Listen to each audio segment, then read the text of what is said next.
শ্রেষ্ঠ আপন প্রাণ জননী মা, মায়ের মতো আপন ভবে আর তো কেহ না, আর তো কেহ না। মা জননীর কষ্টের কথা করিও স্মরণ, ক্ষয় করিল মোদের লাগি সারাটি জীবন। ঠিক কিনা বলে? ছেলের জীবন বাঁচাই মায়ে, ছেলের জীবন বাঁচাই মায়ের জীবন বাঁচাই না, মায়ের মতো আপন ভবে আর তো কেহ না।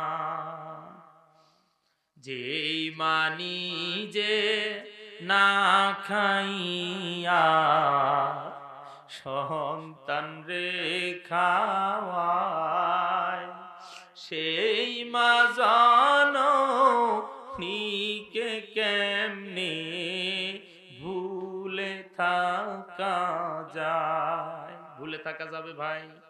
মা জননীকে ভুলে থাকা যাবে? এ যুবক রে, তোর হাতে পায়ে ধরে বলি রে বাবা, স্ত্রীর কথায় মাকে কষ্ট দিও না, বাবারে কষ্ট দিও না। মা বাবার জবান থেকে একটা বার যদি শব্দটা বের হয়ে আসে রে সন্তান, তোর জীবনে আর কোনোদিনও সফলতা আসবে না, তোর কপাল পুড়িয়া যাবে রে সন্তান।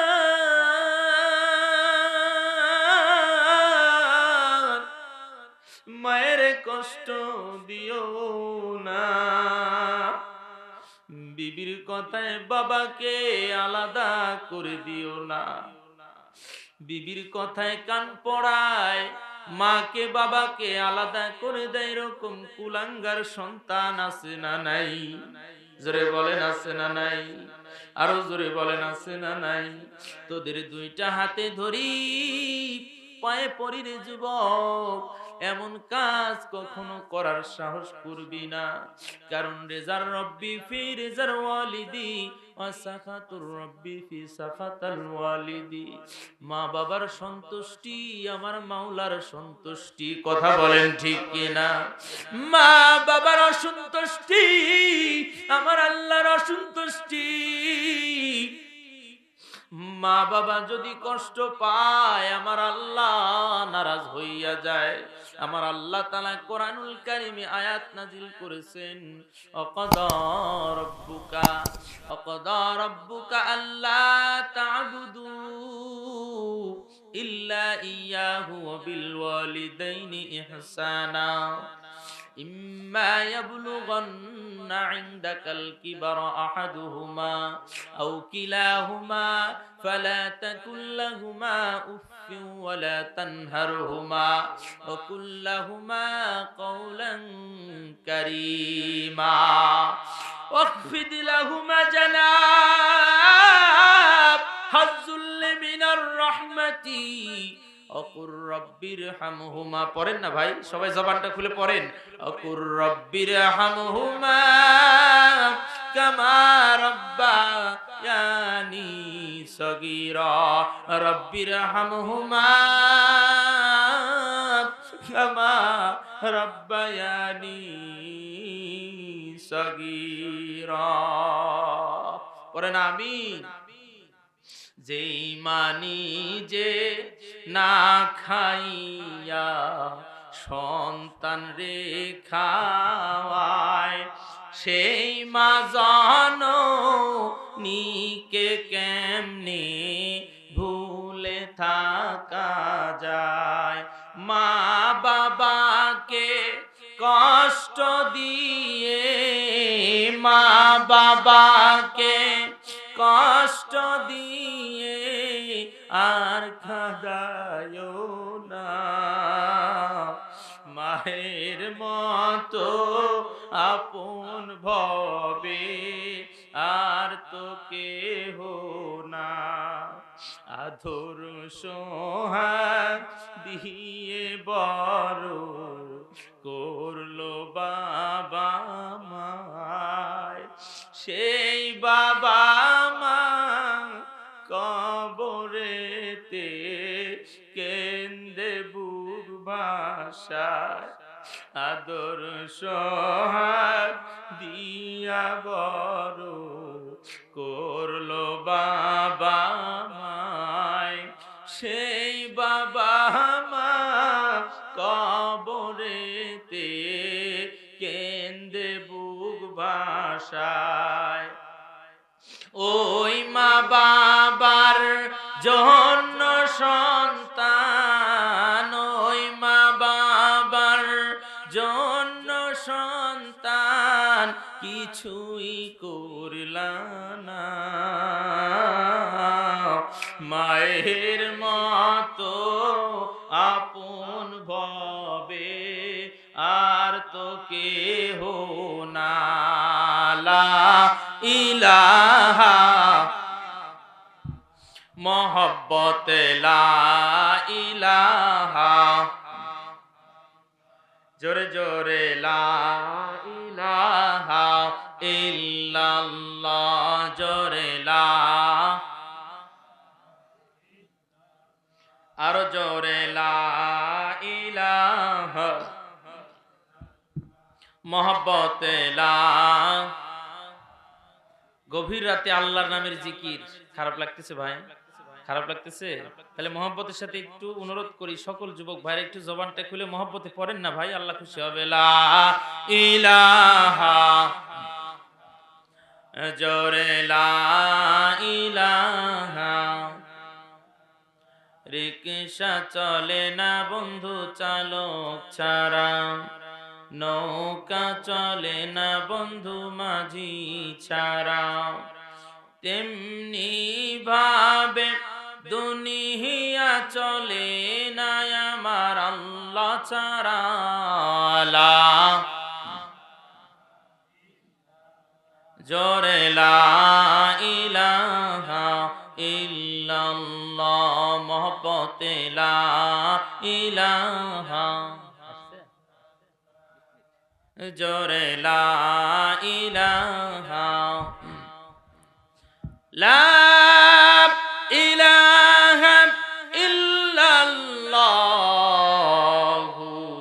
মুহাম্মাদুর রাসূলুল্লাহ। সকলে পড়ি সাল্লাল্লাহু আলাইহি ওয়াসাল্লাম। কষ্ট পাচ্ছেন আপনারা? আমার কথা কি রাগ হইছেন বাজান? মা বাবা বড় নিয়ামতের জিনিস, যার একবার হারিয়ে গেছে সে বুঝতেছে বাবা মা না থাকার যে কত বেদনার, কত কষ্টের। এখন দাঁত থাকতে দাঁতের মর্ম বুঝো না, দাঁত যখন পড়ে যাবে গরুর হাড্ডি আর চাবাইতে পারবে? কি বলেন ঠিক কিনা? এই যে মুরব্বী বাবা যারা দাঁতের দাঁত পড়ে গেছে, এদেরকে বলেন যে যখন তাদের সামনে একজন এই গরুর হাড্ডি চাবায়, চুষে চুষে খায়, তাদের যে কতটা আফসোস লাগে। কি বাবারা কথা বলেন ঠিক কিনা? ঠিক ওই রকম বাবা মা চলে গেলে আফসোস করতে হবে।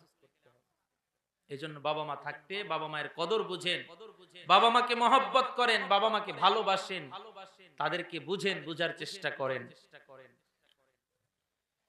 আমার বন্ধুরে চলেন সামনের দিকে আগাই। মা বাবা সন্তানকে খুঁজতে বের হয়েছে, মনে আছে নাকি? মা আর বাবা মাগরিবের পরে সন্তানকে খোঁজার জন্য বের হয়েছে। পশ্চিম পাড়া, দক্ষিণ পাড়া, উত্তর পাড়া, আর বাবা মা সন্তানকে খুঁজে পায় না। এইবার খুঁজতে খুঁজতে এশার নামাজের পরে এসে দেখে সন্তান বাড়ির পাশে একটা দেওয়ালের চিপায় খড়কুটোর উপরে, অর্থাৎ আমরা যেটাকে পোয়াল আওর যেটাই বুঝেন, যে যেটা বুঝেন, এই খড়কুটোর উপরে সন্তান সারাদিন খাওয়া নাই, দাওয়া নাই, সন্তান গায়ে ধুলাবালি মাখা অবস্থায় সন্তান ঘুমায় গেছে, সন্তানের গায়ে মশাগুলি পুরে কামড়াইতেছে। মার এই চিত্র দেখে আর সহ্য করতে পারলেন না, মা এবার হাউমাউ করে কান্না করে দিছে, সন্তানকে কোলে তুলে নিয়ে বুকে জড়ায় নিয়া ডাক দিয়ে বলতেছে, বাবা রে, তোরে আমি মারতে চাইছি রে বাবা, কিন্তু তোরে তো আমি মারবো না, তুই যে আমার কলিজার টুকরা সন্তান, তুই যে আমার কলিজার টুকরা, তুই যে আমার বুকের ধন। এ সন্তান, সারাদিন তুই খাও নাই, সারাদিন তুমি ঘুমাও নাই, সারাদিন তোমার গোসল নাই, শরীরের মধ্যে কি ধুলাবালি লেগে আছে। মা এবার কান্না করতে করতে সন্তানকে কোলে তুলে নিছে। এ বাজান রে,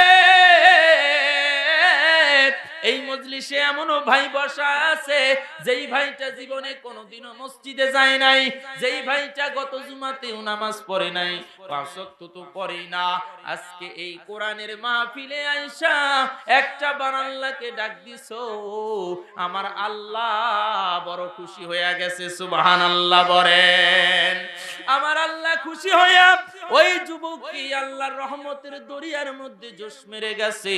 আল্লাহ পাক রহমতের কোলে তুলে নিয়ে ডাক দিয়া বলে, এ বান্দারে,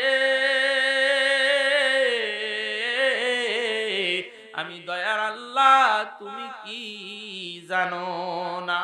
এ বান্দা, তুই যতই গুনাহ করো, হে বান্দা তুই যতই পাপ করো না কেন, তোমার পাপের চাইতেও আমার দয়া কোটি কোটি কোটি গুণ বেশি।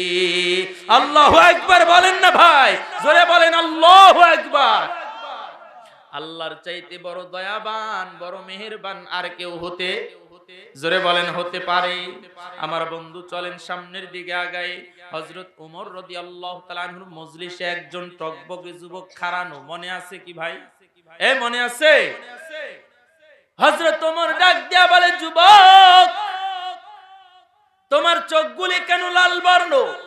যুবক ডাক দিয়া বলে, আমিরাল মুমিনিন, ও খলিফাতুল মুসলিমিন, আপনার কাছে আমি একটা বিচার দিতে চাই। হযরত ওমর ডাক দিয়ে বলল, যুবক রে, কি বিচার তুমি বলো।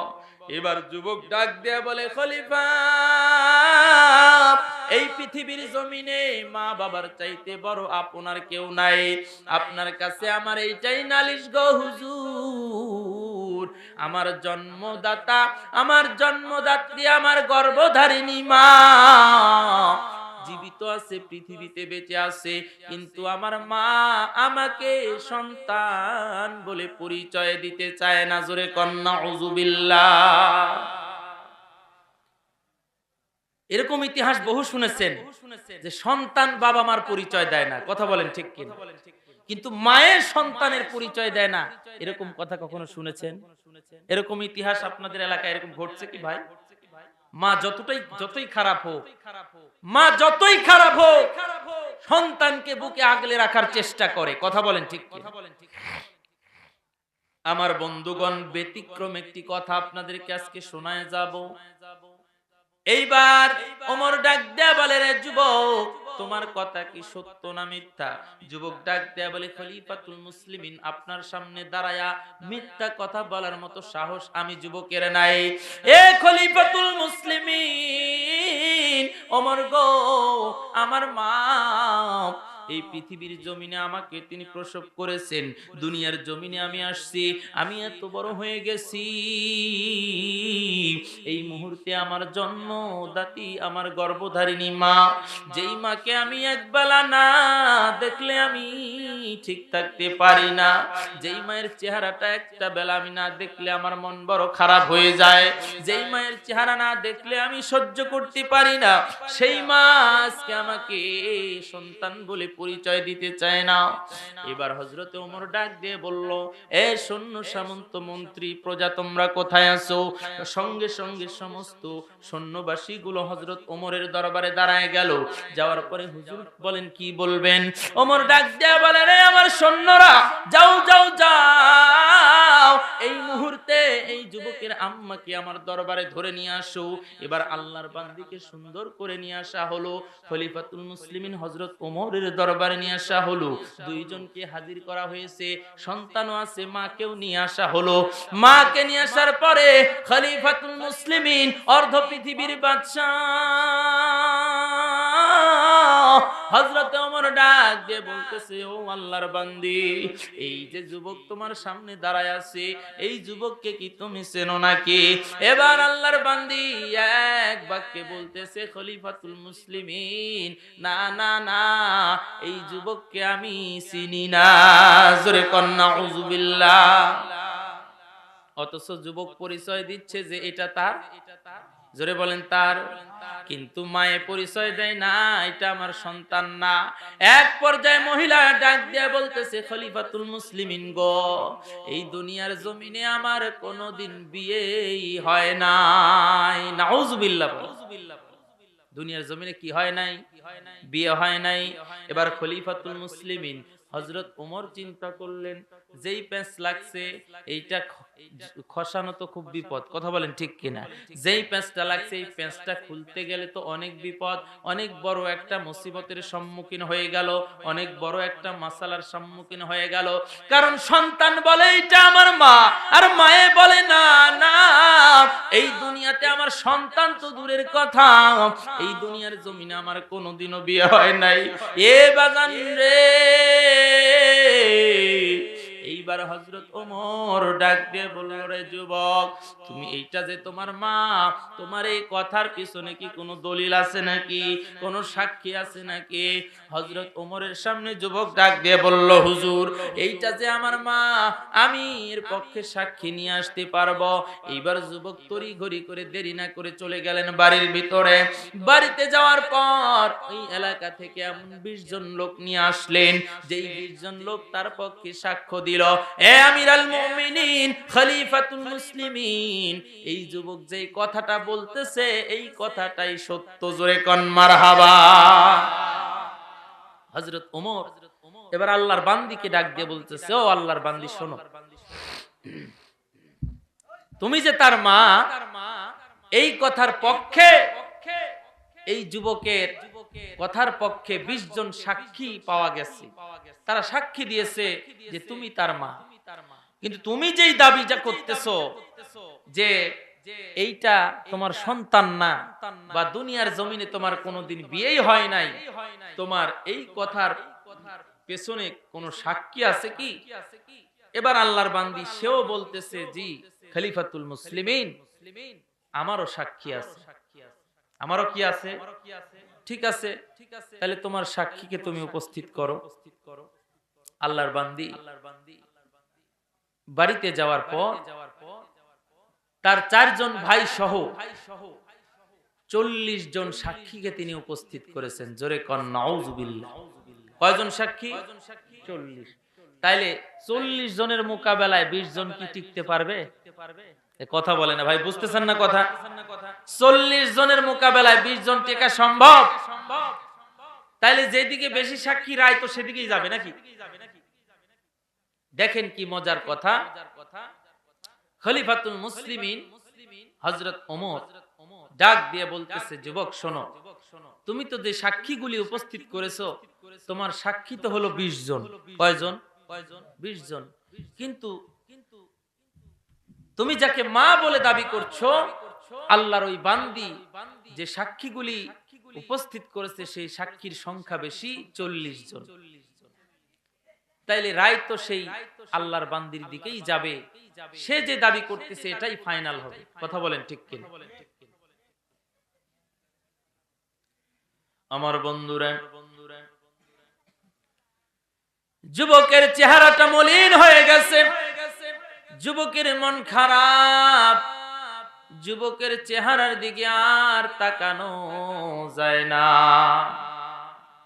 কারণ মা জীবিত থাকতে যেই মা সন্তানকে অস্বীকার করবে, এর চাইতে বড় কষ্ট আর কিছুই হতে পারে? জোরে বলেন ভাইয়েরা, পারে? এ বন্ধু, যুবক এবার মনটা খারাপ করে চোখ দিয়ে পানি ছেড়ে দিয়েছে। ধর ধর ধর ধর করে চোখ দিয়ে অঝরে কান্না করতেছে, আর মনে মনে আল্লাহর কাছে ডাক দিয়ে বলে, রব্বুল আলামিন, মালিক রে, এই দুনিয়ার জমিনে সাক্ষী যতই বানা, যত ধরনের সাক্ষী থাক না কেন আল্লাহ, তোমার চাইতে বড় সাক্ষী আর কেউ নাই। তুমি সব কিছু জানো, তুমি আলিমুল গায়ব সামিউম বাসীর, তুমি সব কিছু জানো, সব কিছু দেখো, মানুষের মনের ভিতরে কি চলতেছে সেই কথাটাও তুমি জানো। কথা বলেন ঠিক কিনা? মানুষ পানির নিচে কি করে আল্লাহ সেটাও জানে কি জানে না? গভীর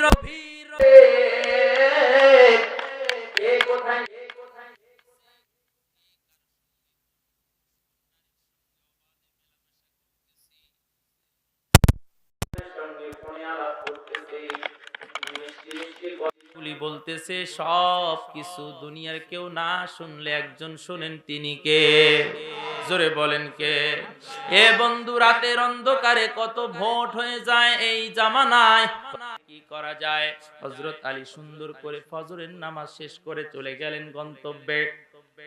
আমার বন্ধুগণ, গন্তব্যে যাওয়ার পরে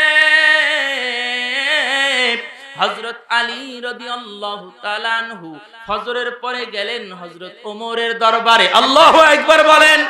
হযরত আলী গেলেন ওমরের দরবারে, যাওয়ার পরে সালাম দিলেন, আসসালামু আলাইকুম।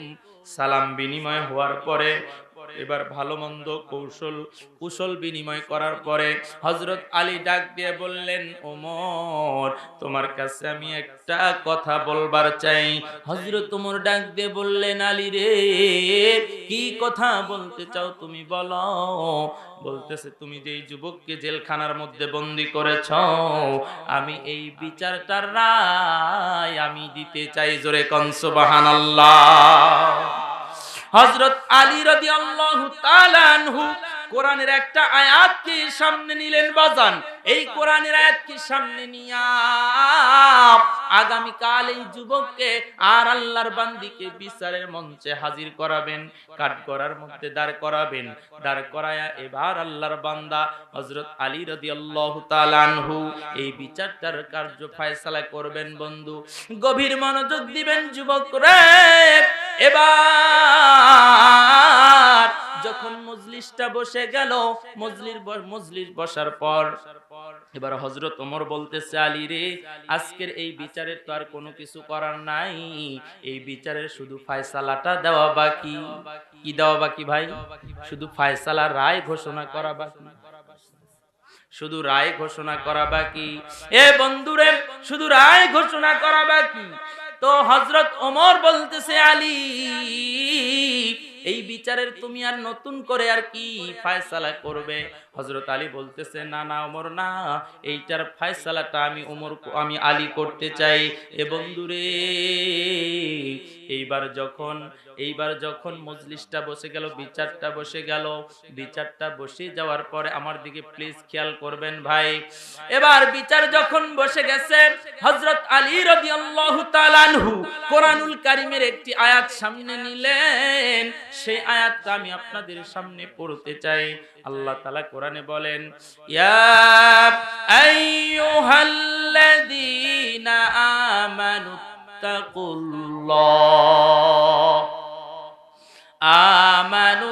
তাকুল্লাহা হাক্কা তুকাতিহি ওয়া লা তামুতুন্না ইল্লা ওয়া আনতুম মুসলিমুন। জোরে কোন আল্লাহু আকবার। প্রিয় ভাইরা আমার, আমাদের প্রধান মেহমান চলে আসছে, কথাকে আর সামনে বাড়ানো যাবে না। কথা বলেন ঠিক কিনা? ফিনিশিং দিয়ে দেব, কথা শেষ করে দেব। শেষ করতে গেলে তো আরো কিছু সময় লাগবে। আমাদের মেহমান এসে বসে গেছেন, রাত অনেক হয়ে গেছে, 10:13 বেজে গেছে। প্রধান বক্তাকে বসিয়ে রেখে কথা বলাটা বেয়াদবি হয়। কথা বলেন ঠিক কিনা? প্রিয় ভাইয়েরা আমার, তো হযরত আলী এই আয়াতকে সামনে নিয়ে, যুবক এক পাশে দাঁড়িয়ে, ওই আল্লাহর বান্দি এক পাশে দাঁড়িয়ে, দুইজন দুই কাঠগড়ায় দাঁড়ানো। হযরত আলী এই আয়াতকে সামনে নিলেন, ইয়া আইয়ুহাল্লাযীনা আমানু, হে ঈমানদারেরা, ইত্তাকুল্লাহ, তোমরা ভয় করো কাকে? ভয় করতে হবে কাকে? জোরে বলেন কাকে? ভয় করতে হবে আল্লাহকে। দুইজনকেই যেরকম দুনিয়ার যে কাঠগড়াগুলি আছে এখানে ওঠার পরে ওখানে শপথ করায়, করায় কিনা? যাহা বলিব সত্য বলিব, সত্য বলি মিথ্যা বলিব না, এটাই করালেন হযরত আলী রাদিয়াল্লাহু তাআলা আনহু। প্রিয় ভাইরা আমার, হযরত আলী এই আয়াতকে সামনে রেখেই এই যুবককেও জিজ্ঞাসা করলেন। যুবক বলছে, ও আল্লাহর বান্দা, নবীর জামাই, জান্নাতি যুবকদের সর্দারের পিতা, জান্নাতি যুবতীদের কি বলে সর্দারিনীর স্বামী, আমি আপনাকে বলি আল্লাহকে সাক্ষী রেখে আমি যুবক সত্য কথা বলছি, ইনি হলেন আমার মা। জোরে কোন আল্লাহু আকবার। আর ওই মহিলা বলতেছে যে না, এ আমার সন্তান নয়। যাই হোক, আমি ফিনিশিংটা দিয়ে দিচ্ছি, এটা আরো অনেক লম্বা কাহিনী আছে, সেগুলো আমি বলতে চাই না। তো হযরত আলী দেখলেন যে বিপদ, যুবক বলতেছে আমার মা, আর এই আল্লাহর বান্দি বলতেছে আমার সন্তান না, আমার বিয়েই হয় নাই। তখন হযরত আলী বললেন, এর ফয়সালা কিভাবে করা যায়? হযরত আলী বলতেছে, এই সৈন্য সামন্তরা, তোমরা এই মুহূর্তে এই যুবক আর যুবতীর বিবাহের ব্যবস্থা করো। জোরে কন নাউজুবিল্লাহ। আরো জোরে বলেন না ভাই, নাউজুবিল্লাহ। এই মহিলা কি বিবাহ বসতে রাজি হবে ভাই? জোরে বলেন, রাজি হবে? এখানে আরো কথা বলতে গেলে আরো 10 মিনিট কথা বলতে হবে। শেষ ফিনিশিংটা এই, শেষ পর্যন্ত এই মহিলা আল্লাহর বান্দি সন্তানকে মেনে নিতে বাধ্য হয়েছে। জোরে কোন সুবহানাল্লাহ। আল্লাহ রাব্বুল আলামিন আমাদেরকে যা কিছু কথা বলেছি এতক্ষণ পর্যন্ত, যা কিছু মানা দরকার, যা কিছু বোঝা দরকার, আল্লাহ তাআলা বুঝদান করুক। আমাদেরকে মেনে চলার সর্বপ্রথমে আমাকে